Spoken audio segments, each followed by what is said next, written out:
The most popular post on my website, Capturing the Charmed Life, is all about teaching our children solitude. Maya Angelou teaches us about teaching our kids all about how to wield solitude. We rarely experience solitude, and we hardly even know its benefit. So we certainly don't know how to teach our children all about solitude.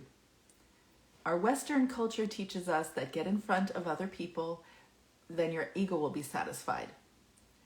It teaches us that extroversion is favourable, even necessary, healthy, normal.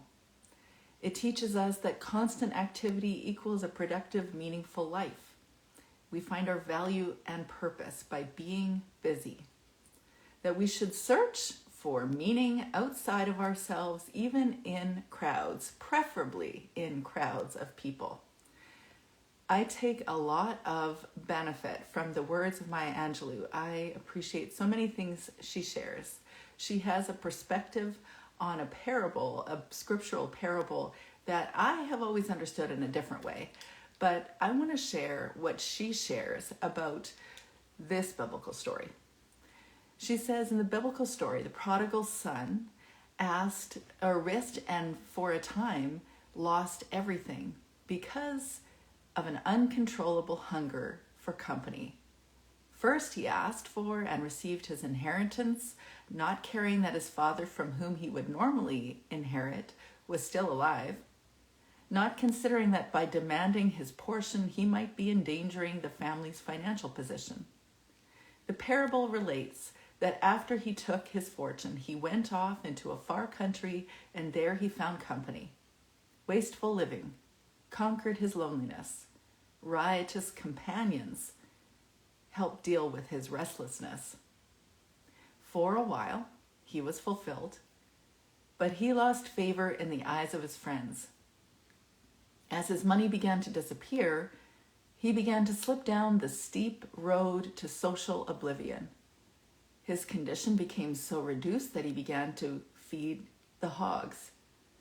Then it further worsened until he began to eat with the hogs. She says it's never lonesome in Babylon. Of course, one needs to examine who, or in the prodigal son's case, what he has for company. And I think that prodigal, the way that she framed it, the way that she understood the intention behind the prodigal son, I think it has value for us to frame how we homeschool and how we expect to engage our outside world. Many believe, she says, that they need company at any cost. And certainly if a thing is desired at any cost, then it will be obtained at any cost. We need to remember and teach our children that solitude can be a much to be desired condition.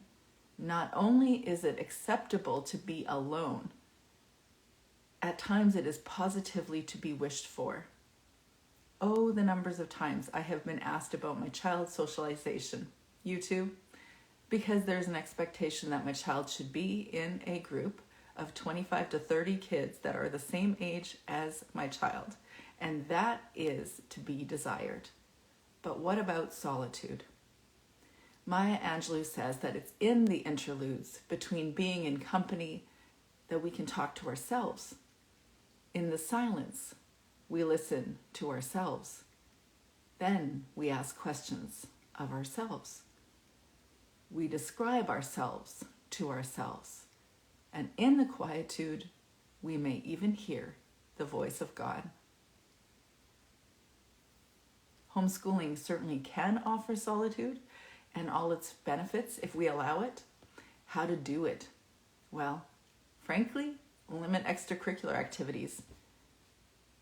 That in itself can be a challenge because we tell ourselves that if there is an opportunity for our child, then we should enable it. We should enable all the opportunities. You know, though, you have a sense yourself as the mom that there are sometimes too many activities, and you know it. Sometimes you need to enact a communal quiet time, especially when your kids are younger. Get them into the habit of having a quiet time together, maybe an hour after lunch. whatever works in your family, or an hour before lights are out at bedtime. Maybe you expect each of the kids to take the dog for a walk to enjoy nature by themselves, of course, assuming it's age appropriate. Don't schedule every day. Don't assume that you have to do an activity every day. Make Sundays or some other day a special quiet day to not do anything. Go into nature, whether it's hiking or canoeing or just walking or anything that suits your fancy. Just go into nature, experience quiet, listen to the birds. We can wield and we can teach the freedoms and the benefits of solitude in our homeschools. If you have any thoughts, comments, questions, you can put them into the comment section down below. I'd love to hear from you.